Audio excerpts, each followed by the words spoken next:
Hello.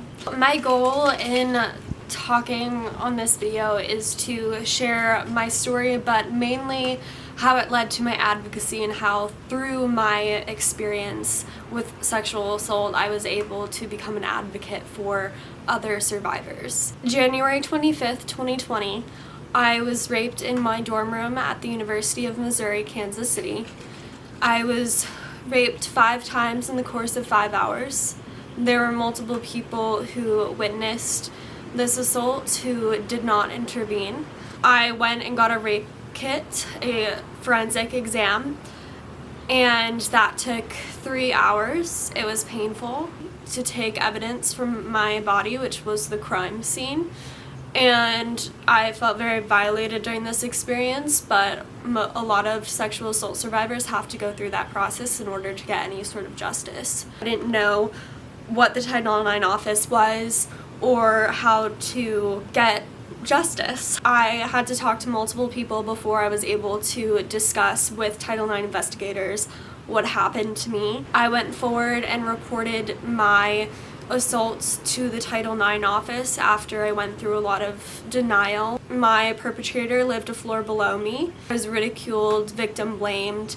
Victim blaming is when people say things like, oh, it was because of what you were wearing, or you were drinking too much, things that put the blame on the victim rather than the perpetrator. I was scared to walk around the dorms because I at one point even had a boy try to break into my dorm room. His explanation to me later was that he had heard rumors that I was easy. There was a lot of harassment, and I would get off the elevator and hear people talking about me, gossiping. It took many months for the investigation to conclude. I was told by the investigators at the Title IX office that they could have me move out of the dorms, but they would not move him out of the dorms because he had not been found guilty. I wanted to stay in the dorms, considering all of my friends lived there and that was my home. About 2 months after my assault, COVID hit and everyone was forced to move out of the dorms.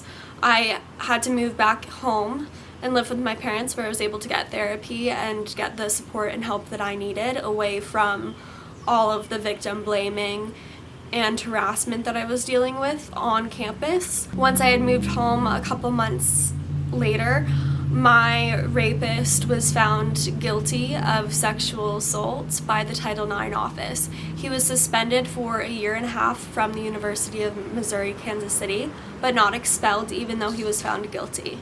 So by the time I was a junior, he would be eligible to come back to UMKC, which terrified me. I decided to make a petition to try to get him expelled because I felt that it was wrong that he just got suspended instead of expelled.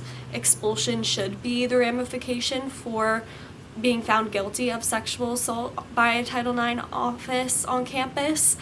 Unfortunately, that is not something that the University of Missouri system has in place at the moment, so I ended up going forward and talking to multiple different people higher up and discussed with them the issues that I had faced. I also decided to reach out to media outlets because I felt like I wasn't getting the support that I deserved from the campus. My story was put out on the Kansas City Star article and the Beacon and multiple other sources that I will put here.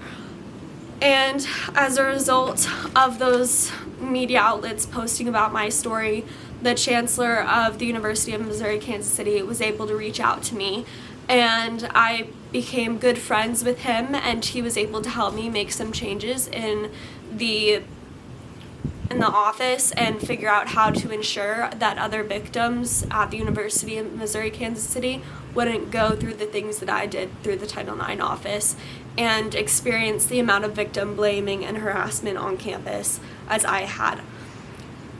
I did many protests that got students to discuss what was happening on campus. I wish that no one had to do this work, but unfortunately someone has to. And if I hadn't experienced this assault, then I would not have been able to make such an impact. My main message in this video today is to just let you know that you are not alone.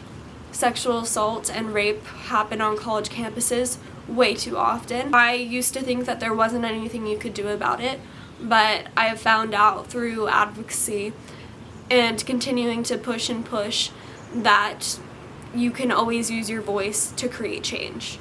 And I want to motivate other people to share their stories and to try to also create change. Later on, went to the police about my assault. I didn't go until a year after my assault because I was so scared. When I went to the police station, I discussed with a detective who was very helpful. He went and interviewed my rapist and was able to conduct a very thorough investigation. Unfortunately, even with my rape kit and everything else, all the evidence that had been collected, along with talking to people that were there during my rape and people that were at that party and saw my state of mind that night, knowing I was completely blackout drunk when the assault had occurred. Unfortunately, I got a call from the prosecutor on my case. My rape kit was never tested, and they explained to me that it was never tested because of the fact that even if it came back and showed injuries, they could just argue, the defense could argue that I just liked rough sex. She informed me that they would not be going forward with pressing charges against my assailant because there simply was not enough evidence. Catherine Daisy Coleman was one of my biggest supports after my sexual assault. She was able to help me plan an entire event on the 1-year anniversary of my sexual assault, and this was a protest that she was unable to attend, unfortunately, because she ended her life August 4th, 2020.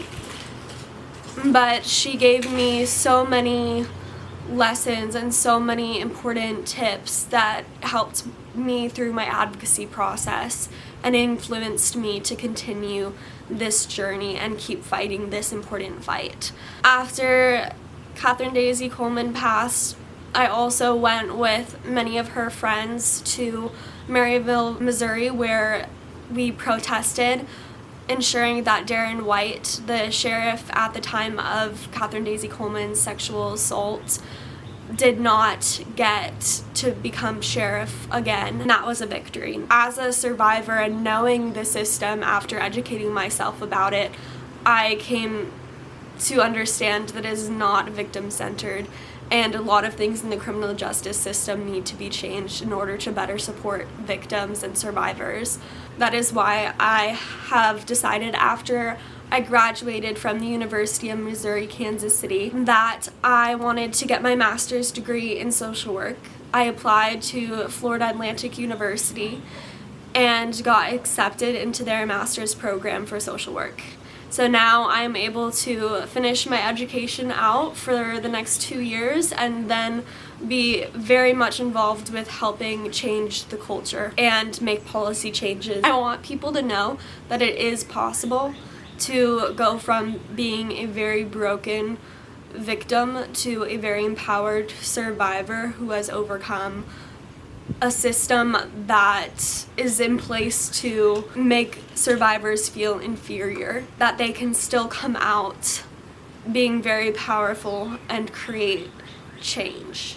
I never got any more justice after my perpetrator at the University of Missouri, Kansas City was suspended, although he never came back to the campus. I will always want justice for what I have been through, but unfortunately that was not part of my story. I was met with a MOXA advocate at this protest, sharing my story in front of a lot of the student body. These two people, working with MOXA, the Metropolitan Organization to Counter Sexual Assault, were able to help me become a hospital advocate and part of the Speakers Bureau at MOXA. I was able to help a lot of survivors and gained a lot of experience working with victims of sexual assault. I was able to support survivors through a forensic exam and provide them support and support services. Through the Speakers Bureau, I was able to go to high schools and colleges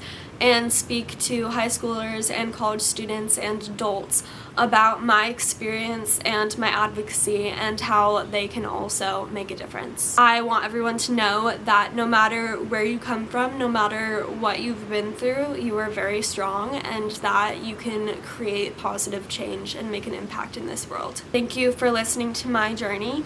It means so much to me, and I hope that you continue listening and supporting my advocacy.